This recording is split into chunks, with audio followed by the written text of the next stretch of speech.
BJP চৰকাৰক খুৰদাৰ সমালোচনা বিধায়ক আব্দুল ৰছিদ মণ্ডলৰ। 2024 লোকসভা নিৰ্বাচনত জয়লাভৰ বাবে বিজেপিয়ে হিন্দু মুছলমান ভাগ ভাগ অভিযান আৰম্ভ কৰাৰ অভিযোগ।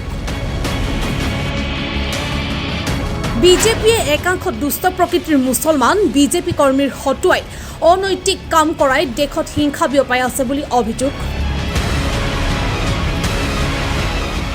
গৰু কুৰবানীক লৈও বিশেষ মন্তব্য বিধায়ক মণ্ডলৰ। কুৰবানীক লৈ দিয়া আজমলৰ মন্তব্যক আধৰুৱা আখ্যা বিধায়ক মণ্ডলৰ। কুৰবানী হ'ব লাগে, কিন্তু গৰুৱে কুৰবানী কৰিব লাগিব বুলি ইছলাম ধৰ্মত কোনো ধৰা বন্ধা নাই।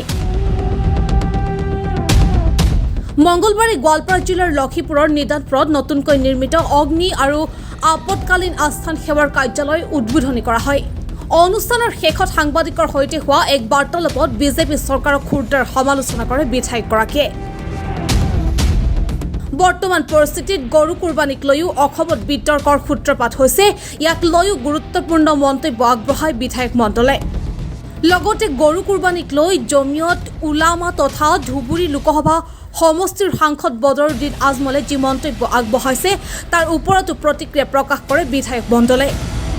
তেওঁৰ মতে অসম তথা ভাৰতবৰ্ষৰ সাম্প্ৰতিক পৰিস্থিতি তথা ধৰ্মীয় অসহিষ্ণুতাৰ ফলত আটাইতকৈ ক্ষতিগ্ৰস্ত হৈছে সংখ্যালঘুসকল।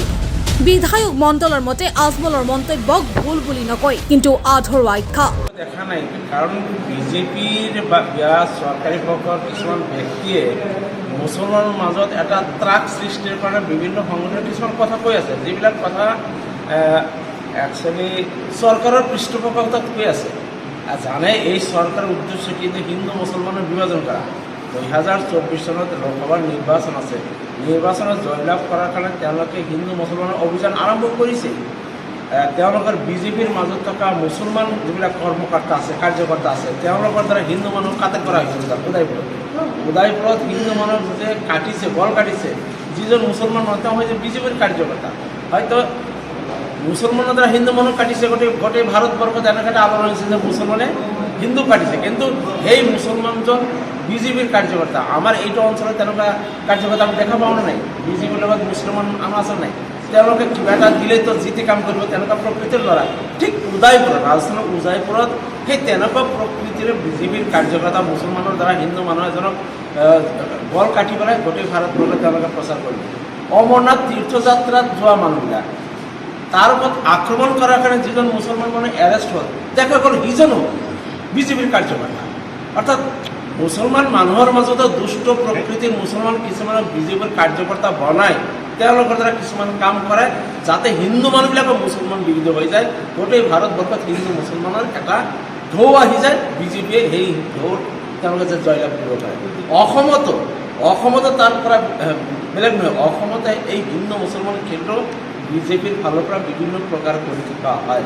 কাৰ দ্বাৰা কৰে, কেনেকৈ কৰে সেইটো মই ক'ব যোৱা নাই, কিন্তু হিন্দু মুছলমান খেলটো বেছি জাগ্ৰত কৰাৰ কাৰণে বিজেপিৰ এই কামবিলাক কৰি আছে। গতিকে এইটো গো হত্যালৈ চাওঁতে গৰু কুৰবানীটো গৰুই যে কুৰবানী দিব লাগিব, ইছলাম ধৰ্মত এইটো বাধ্যতামূলক কথা নহয়। আপুনিও মুছলমান, যে কুৰবানী হ'ব লাগে। কুৰবানীৰ কাৰণে চাৰিঠেঙীয়া জীৱ জৰুৰী। চাৰিঠেঙীয়া হালাল যিবিলাক জীৱ আছে, হালাল জীৱ কি কি আছে? উট হালাল, মহিষ হালাল, ভেড়া হালাল, ছাগলী হালাল, গৰু হালাল। আৰু কিছুমান চাৰিঠেঙীয়া জীৱ আছে সেইবিলাক হালাল নহয়, সেইবিলাক কুৰবানী নচলিব। এতিয়া আমাৰ ইয়াতে সহজলভ্য হৈছে গৰু, যাৰ কাৰণে আমাৰ মানে গৰুটো বাচি যায়।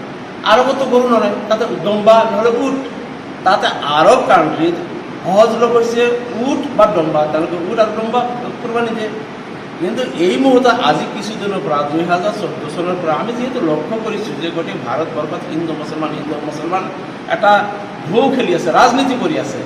আৰু গৰুক হিন্দু মানুহে গৌ মাতা বুলি, এইটো প্ৰত্যেকজন হিন্দু নহয়, বিজেপিৰ প্ৰৰোচনাত কেম্পেইনিঙত গৰুক গৌ মাতা হিচাপে এটা প্ৰচাৰ চলাই থকা হৈছে, এটা আৱেগ সৃষ্টি কৰা হৈছে। গতিকে এনেকুৱা ক্ষেত্ৰত, এনেকুৱা পৰিস্থিতিত য'ত হিন্দু মুছলমান মানুহ একেলগে বসবাস কৰি আছে, তাত গৰু কোৰবানী নিদি বেলেগ জীৱ জন্তু কোৰবানী দিলে একো আপত্তি নাই।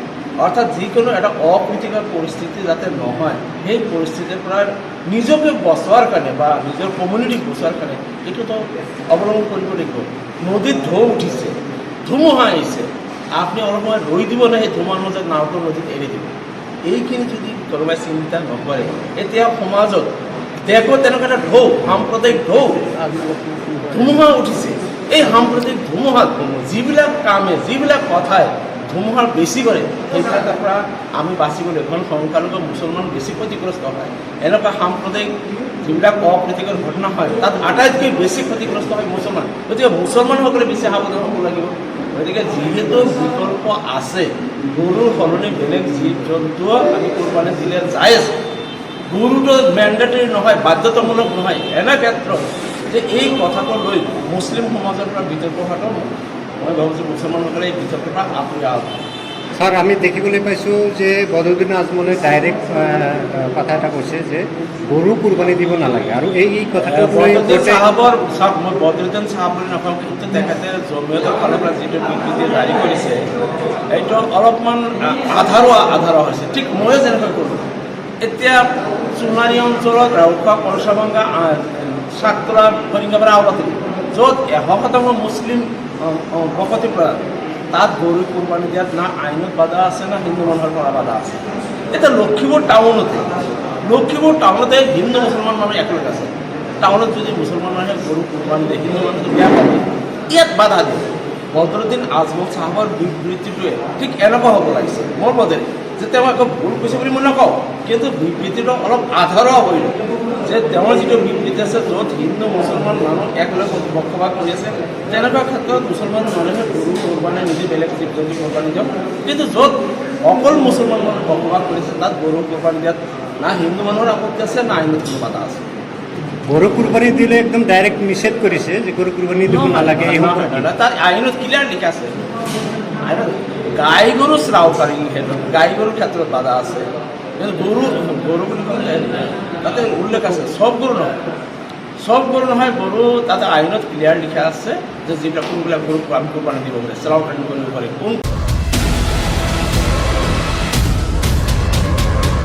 ব্যুৰো ৰিপৰ্ট, আই নিউজ। লখিমপুৰৰ বাবলু হোটেল। আপোনাৰ সন্মুখলৈ সুস্বাদু বহু ব্যঞ্জনেৰে থলুৱা ভাতৰ থালি পৰিৱেশনৰ বাবে সদায় সাজু বাবলু হোটেল। কেৱল ভাতেই নহয়, জন্মদিনৰ কেক, মিঠাই, অন্য বেকাৰী সামগ্ৰীৰ বাবেও বাবলু হোটেললৈ আহক আৰু পাওক এক অনন্য সোৱাদ। লখিমপুৰৰ আইৰণ ব্ৰিজৰ কাষতেই আছে বাবলু হোটেল। আজৰি সময়ত পৰিয়ালৰ সৈতে যাওক আৰু এসাঁজ তৃপ্তিৰে খাওক। আপোনালোকৰ যিকোনো অৰ্ডাৰৰ বাবে 9954646212 এই নম্বৰত যোগাযোগ কৰক।